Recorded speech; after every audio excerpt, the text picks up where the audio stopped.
আসসালামু আলাইকুম। Students care YouTube channel এবং ফেসবুক পেজ থেকে তোমাদের সবাইকে স্বাগতম।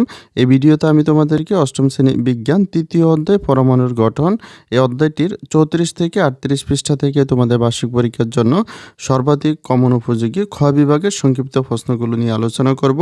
আমরা প্রথমে এক নজরে দেখে নেব এই ভিডিওতে আমরা যে প্রশ্নগুলো নিয়ে আলোচনা করব। আমাদের প্রথম যে প্রশ্নটি রয়েছে তাতে বলা হয়েছে পরমাণুর দ্বিতীয় কক্ষপথে সর্বোচ্চ কতটি ইলেকট্রন থাকতে পারে? আমাদের দ্বিতীয় প্রশ্নটিতে বলা হয়েছে নাইট্রোজেন, সালফার ও ক্লোরিনের ইলেকট্রন বিন্যাস দেখাও। তৃতীয় প্রশ্নটিতে বলা হয়েছে ডায়াগ্রামের সাহায্যে সোডিয়ামের ইলেকট্রন বিন্যাস দেখাও।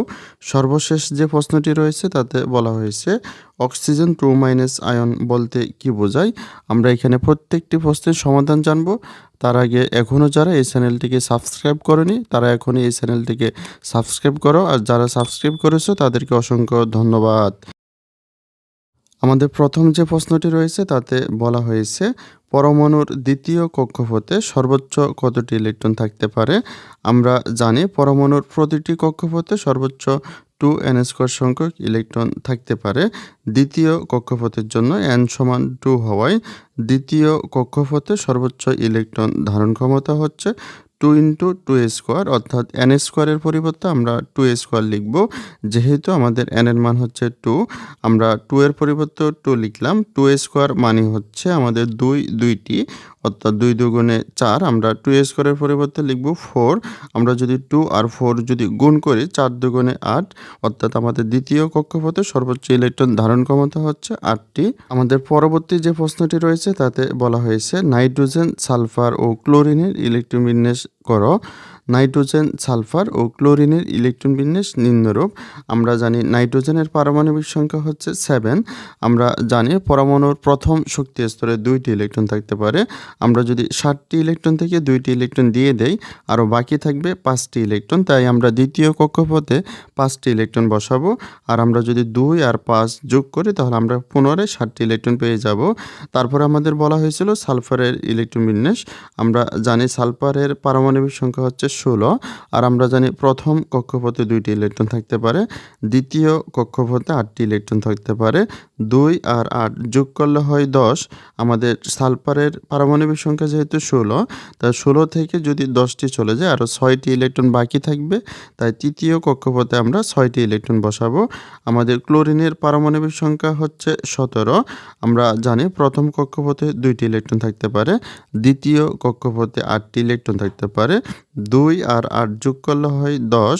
আরও আমাদের বাকি রয়েছে 7টি ইলেকট্রন, তাই আমরা তৃতীয় কক্ষপথে 7টি ইলেকট্রন বসাবো। তাহলে আমরা যদি যোগ করি 2, 8, 7 যোগ করলে আমরা 17টি ইলেকট্রন পেয়ে যাব। আমাদের তারপরে যে প্রশ্নটি রয়েছে তাতে বলা হয়েছে ডায়াগ্রামের সাহায্যে সোডিয়ামের ইলেকট্রন বিন্যাস দেখাও। আমরা যদি উত্তরটিকে লিখি তাহলে আমরা এভাবে লিখতে পারি সোডিয়ামের পারমাণবিক সংখ্যা 11। ডায়াগ্রামের সাহায্যে সোডিয়ামের ইলেকট্রন বিন্যাস নিম্নরূপ। আমরা জানি যে কোনো পরমাণুর ইলেকট্রন বিন্যাস করার জন্য প্রথমে তার নিউক্লিয়াস রাখতে হবে যেটি ধনাত্মক আধানযুক্ত। আর আমরা প্রথম কক্ষপথে 2টি ইলেকট্রন বসাবো।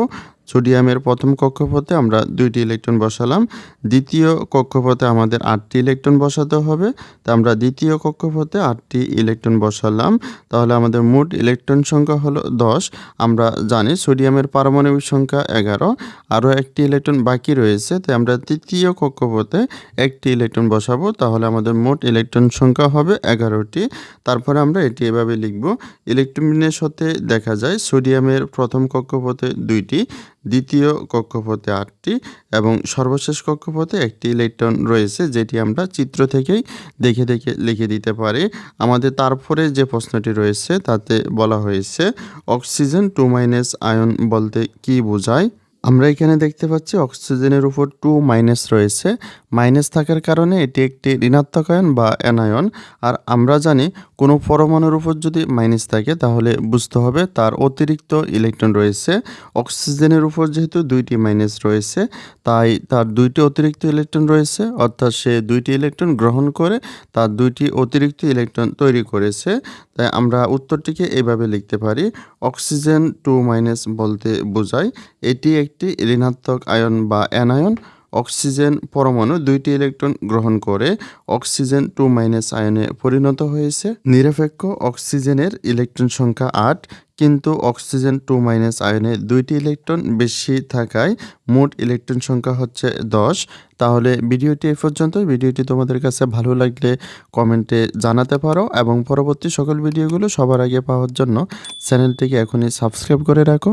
আর যারা সাবস্ক্রাইব করেছো তাদেরকে অসংখ্য ধন্যবাদ।